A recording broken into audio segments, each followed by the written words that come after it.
Hey everybody, it's Karen Anderson here with Aortic, and we are here for our week in review. What is week in review? Well, it's when we take some time to go over the posts that we had up on our website and on Facebook the week prior, and we give all of you an opportunity to kind of hop on here, banter with me, banter with any other co-hosts that might be here, and we talk a little bit about the posts, kind of get your thoughts, your opinions, your experiences, if there's any related to these posts, and we share some information. And then I mispronounce names and I find it funny. I'm not sure if anybody else does, but at least I do.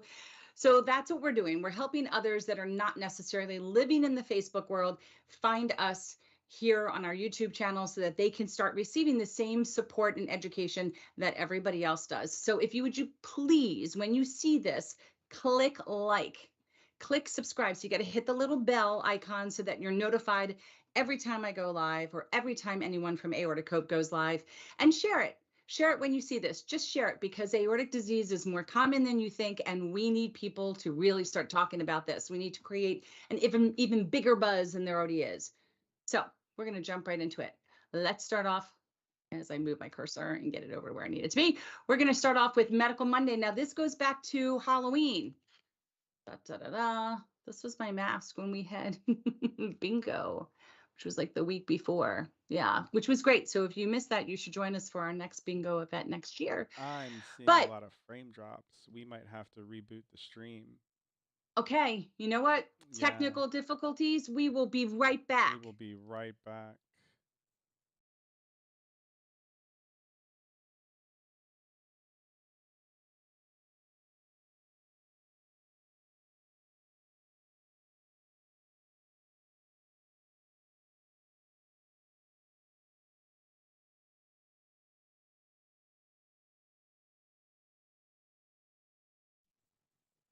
Okay, it's Karen Anderson here with Aortic Week in Review. We had a little bit of gremlins, probably because we were talking about Monday, October 31st. I think that was the date, and we were going on about Halloween, but we are back here. Quick recap of my introduction.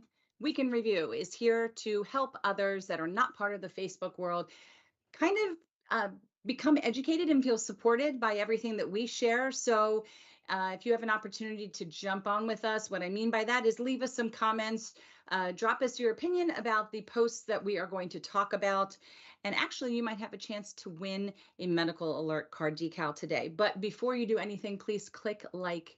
Please click subscribe, the little bell, so that you're notified every time I go live, so that you have an opportunity to chat with myself or whomever else is the host for the day or for whatever event we're doing. So let's go to what was Monday.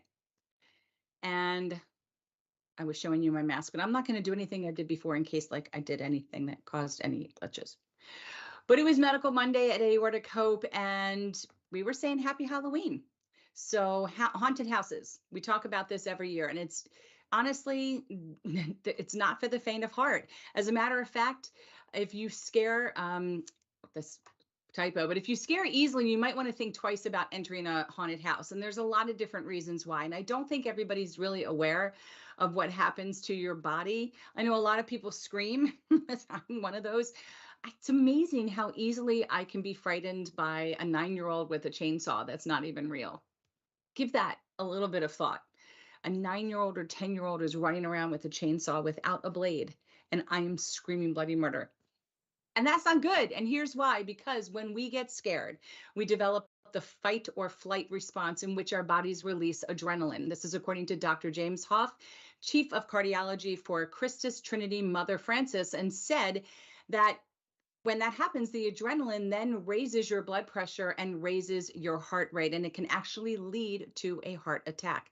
So this comes from the CBS in the article called Possible Health Risks when Visiting Haunted Houses. So not everyone can actually handle that adrenaline rush that comes with being scared and being startled. And you might find that your heart rate jumps into possibly a not necessarily safe area, and your blood pressure is going to rise. So if you have questions about going into any haunted houses or being in any rides at amusement parks, this is a good article to check out and have that conversation with your physician, because it's interesting. When I went to Disney last year, I talked with a couple of my friends who are surgeons and cardiologists, and yes, part of the restrictions of no roller coasters for people who've had dissections and people with aneurysms is due to the G-force and the nature of having to bear down and hold your breath as you come around a tight turn from a roller coaster. But it's also the adrenaline rush. So rides like the Tower of Terror, which you never know when you're going to have that sudden drop. It's that moment of rush that's not necessarily great. When you're doing it all day long is when you might possibly have a problematic situation.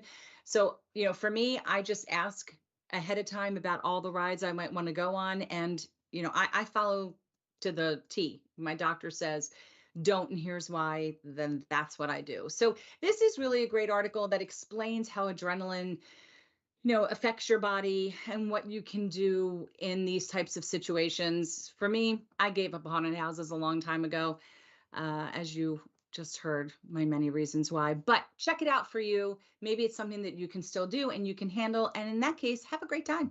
I am so not interested in somebody acting like Halloween or Friday the 13th and coming after me. You do that, not me. All right, Topic Tuesday.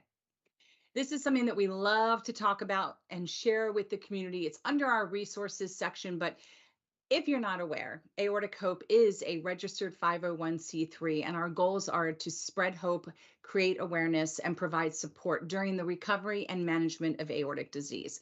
Now, there are a few other nonprofit organizations that work really hard to provide accurate information, resources, and even research. And there's also a lot of Facebook pages. So if you're not in the Facebook world, this wouldn't matter to you.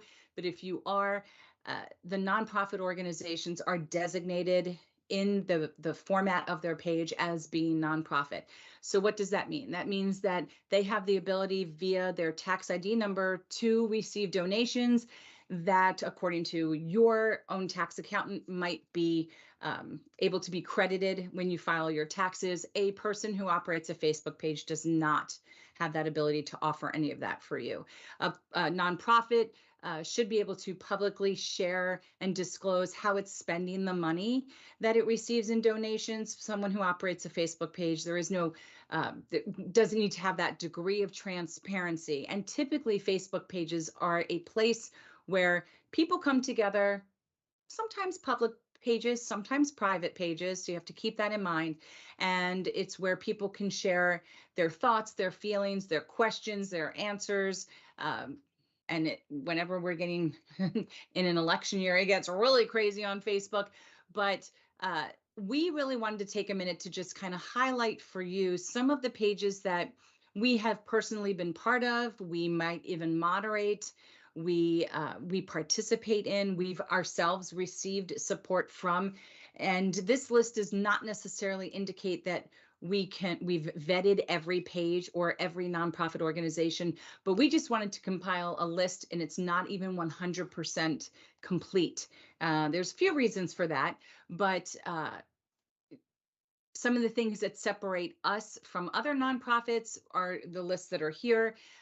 We provide live interviews with physicians, surgeons, attorneys, therapists. We also offer survivor videos, which are very inspirational. And even some of those are live. We offer our free Hope Mail campaign, which you sign up for and you receive a little item of acknowledgement of your aortiversary once a year.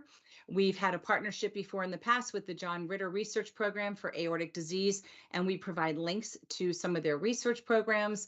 We offer free contests with some awesome prizes. We have live virtual support group meetings. They go on in a private forum. We have a sister page that is for anyone. That's a private forum versus our Aortic Hope main page on Facebook that's public. We also offer a private caregivers only Facebook page, as well as a grief or bereavement private page too.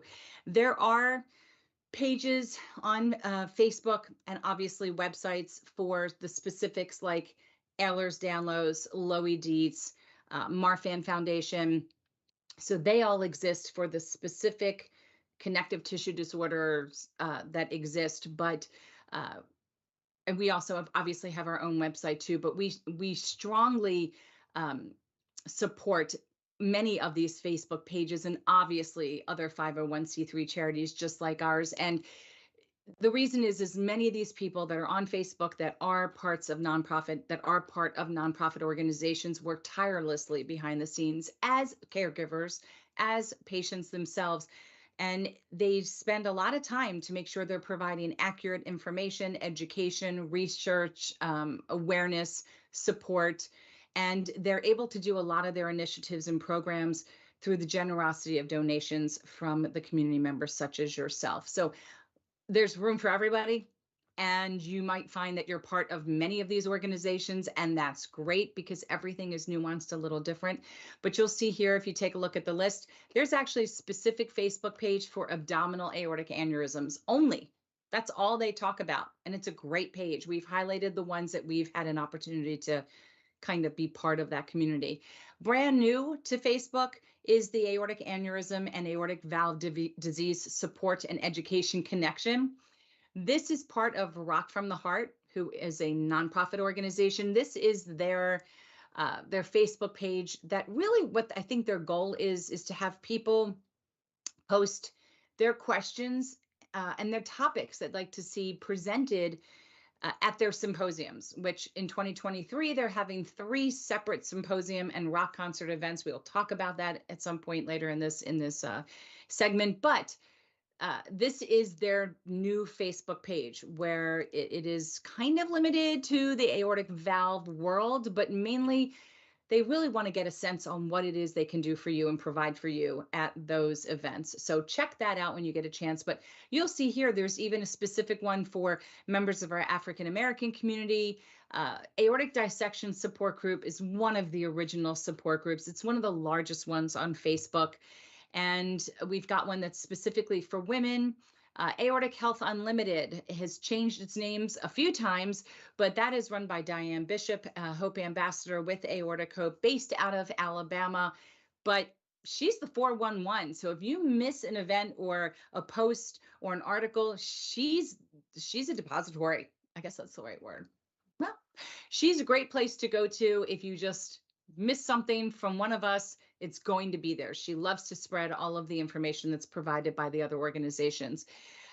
There's Dissection Life and Cardiovascular Health. That is by a community member, Kevin Songer. And what I love about that page is it's very uplifting.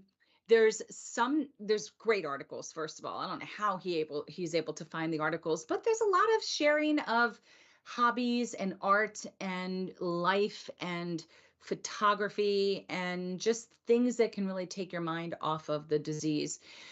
So again, this is just a sampling.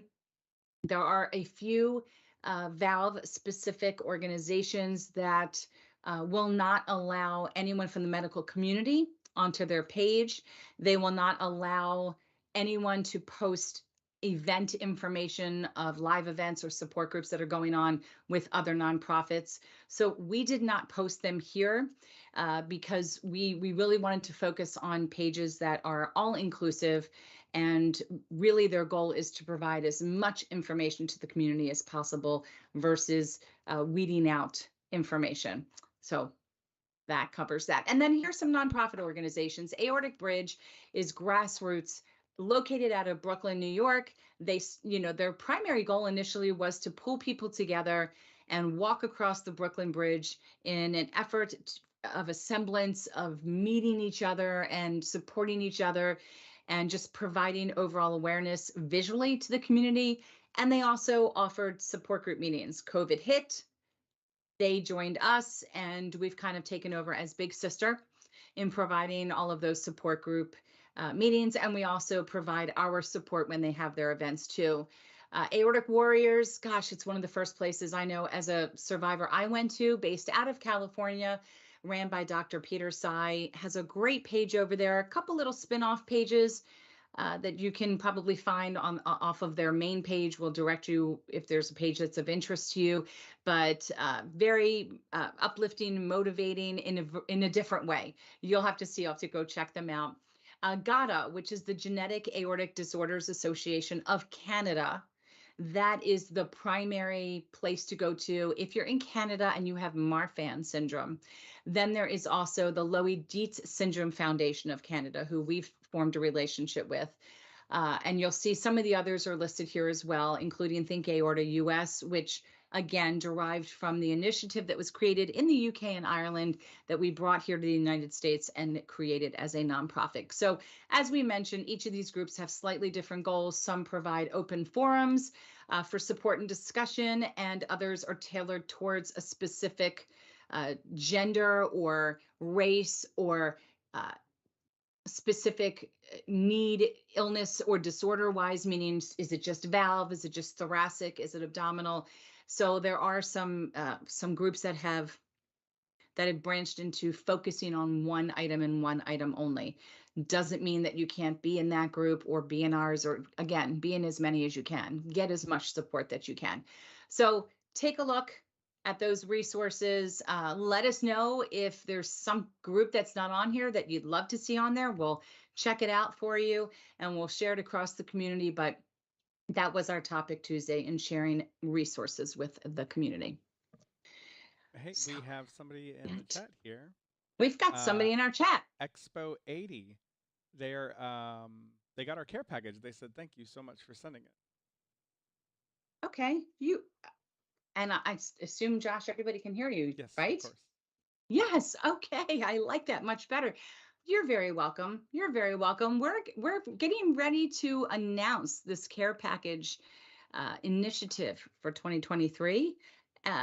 Prior to, it's been one of these things that if a member of the community lets us know that somebody's about to have surgery, whether it's for themselves or for their loved one, then we do our very best to get a little package of some items out that we think you might find helpful, can make you a little bit more comfortable. But starting in 2023, it will be an initiative that we will be offering a little bit more formally in hopes of reaching many more people. So I'm so happy that you got your care package, and I'm hoping that it's making you feel a little bit better each day, whether it's before or you're in recovery.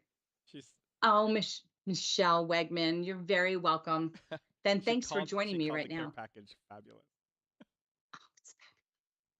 Well, because what we offer is usually it's either a hand cream or a lip balm, because it's so drying in a hospital, a pill case.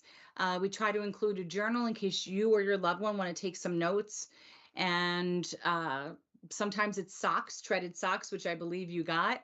Sometimes we include a battery charger for your phone, a portable charger, because you never know if your cord gets unplugged, knocked out by a nurse, or something happens, you want to have some extra charge. So we kind of switch that up a little bit, and next year it'll be a little bit more formal, but you're very welcome. And I'm glad that you received it. Okay, great. You're online. You can give me your opinion of our Therapeutic Thursday. In the article titled, "What is Medical Trauma?" And this is so interesting. This was written by Theodora Blanchfield, AMFT, from Very Well Mind. Get this, I've never even heard of this before. This kind of really blew my mind away. When you think of trauma, you probably either think of a one-time event like a car accident or an aortic dissection, or ongoing trauma such as something that happened in your childhood, like maybe abuse. But you might not be familiar with medical trauma, which would be more like the aortic dissection, something that's medically remembered. And most of our community members are very familiar with the idea of PTSD, or post-traumatic stress disorder, or PTS. But medical trauma is a fairly new term. So medical trauma actually refers to a patient's psychological and physiological response to a negative or traumatic experience in a medical setting. So the experience can involve illness, injury, pain, invasive or frightening procedures, and or distressing or dismissive medical treatment. So I'm going to read that again. Medical trauma refers to a patient's psychological and physiological response to a negative or traumatic experience in a medical setting. And this experience can involve illness, injury, pain, invasive or frightening procedures, and or distressing or dismissive medical treatment. we're going to talk about this a little bit further, and let's talk about some of the symptoms of medical trauma. So, from what I derive from this article, it's the main difference between this and post-traumatic stress disorder is that this solely is focusing on anything that was related to the physical or physiological changes that you're experiencing due to a medical issue. So this can explain why so many people have adversity to, let's say, getting blood work, because maybe when they were younger, a nurse or a phlebotomist hit their nerve in their vein or artery or wherever they're pulling the blood from, right here. And that is something that sticks with you for the rest of your life. That would be medical trauma. Although it was fixed for me underneath the umbrella of PTSD when I had EMDR, listen to all these letters, eye movement desensitization and reprocessing. Medical trauma they've been able to narrow it down. So I'm curious to see, are they going to extrapolate part of PTSD as an experience? So what about people who were in the military, if they were in combat, that trauma, is that going to become more isolated and focused and named? So it'll be interesting to see, because this is fairly new. But so the symptoms of a medical trauma actually can present very similarly to that of post-traumatic stress. So that would be anxiety, avoidance of stimuli, or avoidance of doctors in this particular case. So for me now, having read this and realizing I suffered and still slightly suffer from medical trauma, that could be when there's too many people in a room, like in triage, too many voices. It creates a lot of anxiety, and then I don't understand questions that are being asked of me. I can't follow where to look. Too much noise, too much stimulus freaks me out, and I literally shut down. So usually if I have to go to the ER, I will explain to them I need one voice and I need minimal amount of people in the room with me, because it's the best way I'm going to be able to respond to the situation. But other symptoms of medical trauma could be depression, digestive issues, emotional numbing, exaggerated startle response, fearfulness, flashbacks, hypervigilance. So this one really stuck out to me because I am somebody that knows my body very well. I have been through a lot of medical issues in my lifetime. I was just born with those kind of wonderful genes. So having had Crohn's disease for over 20 years, I've had knee surgeries, I've detached my retinas. Oh my gosh, the list goes on and on. I had a little bit of endometriosis. I mean, this is all before before the dissection. I'm very hypervigilant. I'm very well aware when something doesn't feel right. Now, I'm not a hypochondriac in that I feel something and I blow it up and make it greater than it needs to be. But I am very well aware of, if something feels off, I do a systems check. So I'll start at the top of my head and kind of just get into myself and feel what I'm feeling all over and make sure everything else is okay. So if I'm feeling dizzy or I feel like I might pass out, I'll just stop and kind of self-evaluate, what could be going on. Then of course you go to check the blood pressure, check the heart rate. Could I be dehydrated? When was the last time I had water? I mean, this is what goes on in my mind at any given moment. You might be looking at me and thinking I'm fine, but this is what could be going on behind the scenes. So I'm very hyper vigilant, and that is because of all of the experiences that I've had. Absolutely. Intense emotions. You could have intrusive thoughts, memories, or nightmares. The nightmares are classic symptoms of early signs of PTSD. A lot of muscle tension, because we hold all of this emotion in our body. Sleep disturbances. You could be sleeping too much. You could be sleeping too little. So these are a lot of things to think about, but when you have experienced trauma and you're going through all of these potential symptoms, our nervous systems are just overwhelmed. And it's not that you can't get over what happened, and it doesn't really matter how serious it is, because what's serious for me might not be what's serious for you. So again, one of the things I think that was great about this article was it really mapped out a lot of symptoms. Now, if you have one, is it worth telling your doctor? Absolutely. If it's impacting your life, sure. If you have more than one, definitely tell your doctor because you're suffering and there's no reason to suffer. And it doesn't mean you're going to have to be medicated. It might mean cognitive behavioral therapy or CBT. It could mean EMDR therapy, which not all therapists do. Again, EMDR, eye movement desensitization and reprocessing. Let's talk about that for a second. That is a form of therapy that has been scientifically proven to be effective, hence insurance covers it.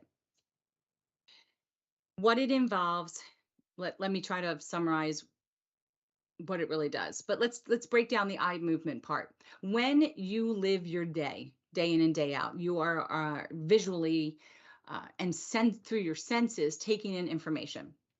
It's being stored in your brain. And then at nighttime, when you hit REM stage, when your eyes are going back and forth, which we're never aware of, that's when your brain downloads that information like a computer and starts putting it in files in your memory banks. And it is usually assigns appropriate responses and emotions to it. So, for instance, you see a car accident. You're not going to freak out just because it's a fender bender. You're going to download that, and your brain's going to say, "Oh, we saw a car accident today. We've seen that before. We're going to put that in the file, car accident, whatever." But let's say you, God forbid, saw a car accident and a body flies out the front windshield. That would be horrific. Your brain's going to process that and realize, oh, wait a minute, this was something different in that experience today that happened. Something's off.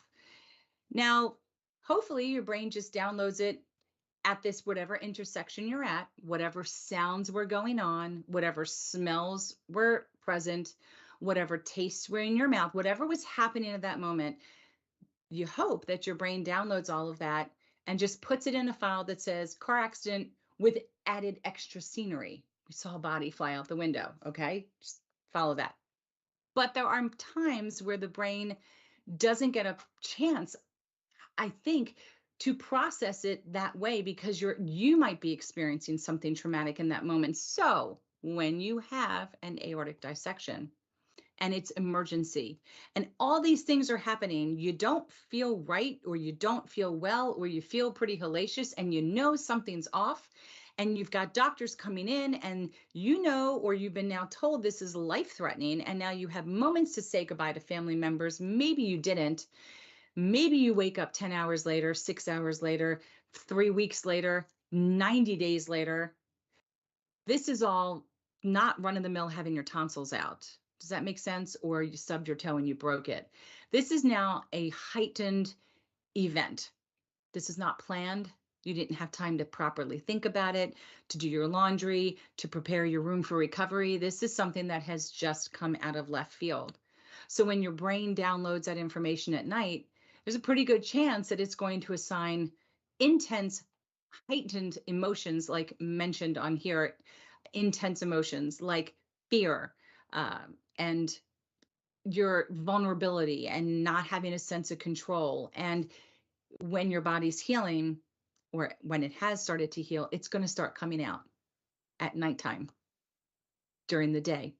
You could become triggered. Not saying that any of this necessarily happens to you, and I am not a doctor or therapist. I'm speaking strictly from my own experience. But these things that we've mentioned above, these symptoms could start happening. So what happens with EMDR? So it's not hypnosis. And the people who do this therapy with you have done this with a mentor themselves to become certified to do this. So you're in a room.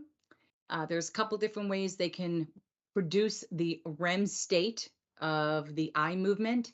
They can do it with your eyes open and move their finger back and forth and have you track it. They could have a light and shine it back and forth and have you track it. I particularly find that very drying in my eyes. So instead, I held paddles in my hands, one in each hand. And I would think about that day when I dissected, wherever I wanted to start off, close my eyes, hold the paddles, and they would slowly vibrate. The left one, then the right one, then the left one, then the right one. Now, I promise you, if you were sitting in a chair with your eyes closed and somebody was standing behind you and tapped you on the left shoulder and then the right and kept alternating it, your eyes would move back and forth with the sensation. It's going to happen, promise you. That's what happens when you're doing EMDR. If your eyes are closed or open, but in my case, closed, every time I felt the sensation, my eyes would go back and forth. And I just kept thinking about the day and did not fall asleep because I knew I was sitting in this therapist's office. And the moments of thought only lasted maybe 15, could have been 30 seconds. And then we would stop and we would talk about my emotions. Sometimes I was crying. Sometimes I wasn't sure why I was crying. And the things that I thought were really going to bother me were not at all bothering me, which I found very crazy.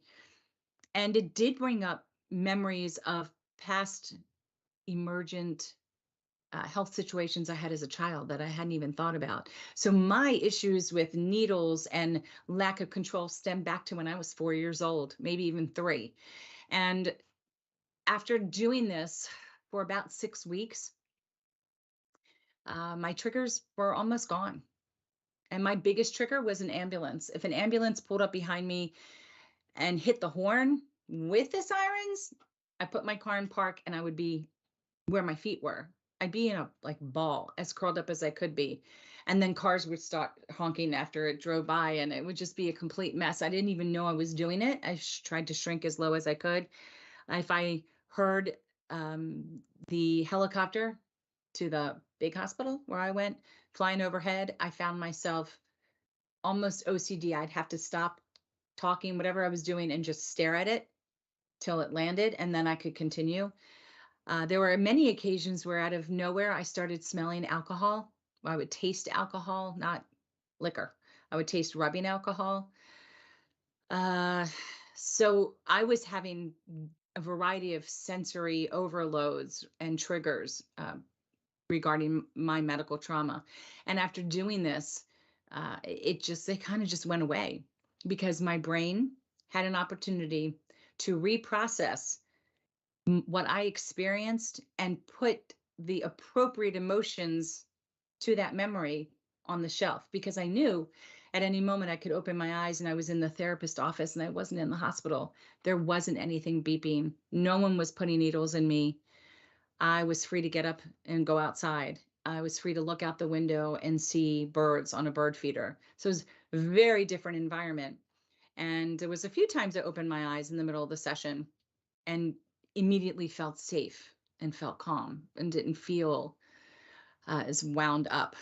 And I've gone back a couple times for tune-ups because certain issues in my life, moments where I couldn't control a situation, brought back out the symptoms of trauma. And tune-ups are good. Tune-ups have to happen. We do them to the cars. We get our teeth clean. We do all these things in our life to ourselves, to things that we need in our life. And we just sometimes dismiss the brain. And the brain, it's another organ. It's very, very important. Don't dismiss your brain. Brains get affected by things. And so if you determine from reading this or from talking to people in the community that you might be at risk, that you're having PTS or you're having medical trauma, talk to somebody about it. It sometimes fuels more pump head, which we've talked about in the past, which is some short-term memory issues. That and anxiety, it's all a recipe for not very pleasant times. So why suffer through that? Just talk to somebody. There's a lot of different types of therapeutic avenues you can try to make things better. But I am telling you, as somebody who heard from other people that EMDR was effective, I finally gave in. I tried it, and in a matter of weeks, my life was so much better, so much better. And then I was open to learning grounding techniques. So it doesn't mean that an ambulance, when it comes by and hits the horn, that I don't jump. It just means I now know that when I see one and everybody pulls over, I can turn the music up. I can focus on this. I have a air freshener. I can focus on turning up the air and trying to smell it. I use my senses to ground myself, AKA distract myself from the potential of being freaked out. So I've learned how to nasal breathe, all these different techniques. I can implement them now because I've gone through the EMDR therapy. That's what I firmly believe. So that's my take on that. We can have a whole live event just talking about those sessions in themselves. But getting back to the article, medical trauma, real thing. So happy to see somebody pull that out of the umbrella of PTSD and acknowledge that there's a lot of trauma that happens related to the way we're treated by doctors or nurses or other medical staff, the pain that we might feel, the discomfort we might feel, and the lack of control. So check it out, see if it resonates with you. I hope it does, and I hope if you are sensing that you're struggling, that you are able to find the help that you need. Okay, let's go to something that's a lot more lighthearted. Let's shake that off. Shake it off. It's important. Talk about our first Friday fundraiser. We do one the first Friday of every single month. And this one's so exciting. It's so exciting. It's exciting, one, because this is the first time we've done a fundraiser that solely lives in our Teespring shop, which is great because we weren't limited to colors. We weren't limited to product. We weren't limited to time frame. It's going to be there, except our 10% promo code for right now ends on Tuesday, which is the 4th, 5th, 6th, 7th, 8th. It's the 8th of November. So if you're watching this, you have to check out this promo code, but it's fine because these items are very reasonably priced. And what do I love about this? This was created by our caregivers. It is our first time we're offering our caregiver collection. So what better way to give thanks to our caregivers, which could be our loved ones, our family, our friends. It could be you. Proudly show that you're a caregiver if you'd like to. Pull some swag from this collection. It's a phenomenal collection. This collection was actually created by caregivers, meant for caregivers. So you're going to find a variety of items, sizes, colors, so many great things to choose from. But again, you can use the promo code CARE launch, and you'll get 10% off of your purchase price. But what I want to show you, I got to just click on this, you have to check out this hot logo. I mean, it's hot. A lot of people went into the creation of this logo. You all know who you are, but it basically states the obvious: aortic disease. It's more common than you think. And what the team of caregivers in our caregiver private forum, in our group, what they did is they created their acronym, their words, their meaning, their definition, how they see themselves as caregivers. So C, compassionate, A, advocates, R, resourceful, E, encouraging, G, grateful. Oh my gosh, I invested. Oh, V is vital. I can't see over my screen. E, empowering, and R, resilient. And it so describes our caregivers, who we typically give a lot of public thanks to on January 23rd of every year, because they make caregiving look as easy as 1, 2, 3. You see, when you have pump head issues, you need something to make it easy to remember. And this is easy to remember. Remember your caregivers, give thanks to yourself, consider picking up some swag. Look how great it looks on that shirt. That's the back. It's awesome. It's so awesome with their personalized icon. So many different styles, so many different colors, so many different sizes. Get yours today by clicking on the link that's on the post. And you can also go to our Hope Shops link, where you will see a link to our Teespring store. And you can just go in the search bar and type in caregiver collection, and all of those items should show up. So check that out. Grab some swag today. That leads us to our survivor story, which was on Saturday, and that was of, and I hope I'm pronouncing her first name right. I haven't had an opportunity to talk to her on the phone. It's either Elk or Elkie. Pretty sure it's Elkie. Elkie Carr. Oh my gosh, what a story. 2-time dissection, type A, both times. 2-time type A dissection survivor. You have got to check out her story. Is right here. You can read everything. I'm not going to let you take a look at it now. You'll have to click on the link. It's a great story, and we really appreciate her sharing her story with us. Again, you know, it's a great example of someone getting that golden standard level of care without having a known connective tissue disorder. Just somebody whose symptoms were recognized, diagnosis happened in a relatively reasonable period of time, and she's here to talk about it. So check out her story. Give her some love and feedback. Okay. Friendly reminder, it's the season. You see it. Soon you're going to see Valentine's Day stuff, and we haven't even hit the holiday season yet. But holiday season, it's here. It's here. All the trees are going up. Hanukkah's a week before Christmas. It's going to be just a mishigash out there. It's going to be craziness. What do we call it? Christmaka or Hanumas when they overlap? I can't even remember. But we are pleased to remind you of our relationship with More Than Cards. And More Than Cards is a greeting card company that provides a portion of its sales, gives it back to Aortic Hope, which is wonderful. And so they have such great quality, a variety of cards to choose from, variety of sizes, 5x7 standard cards, 6x8 personalized cards, foil lined envelopes, embossed cards, bargain cards, photo cards. The list goes on. And if you have a child who wants to contribute some artwork, they'll put it on the card. And then they'll even send a gift if their artwork's chosen. So how fun is that? But check them out.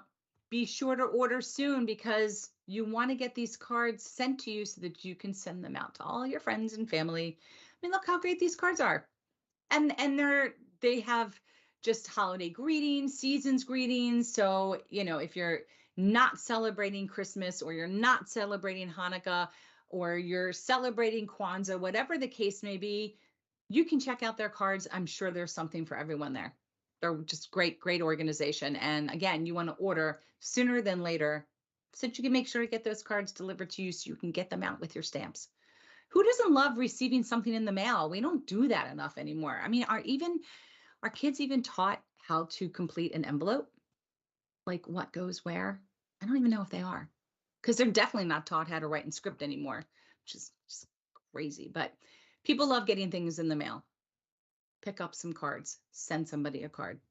All right, let's check out November events. I actually just added one.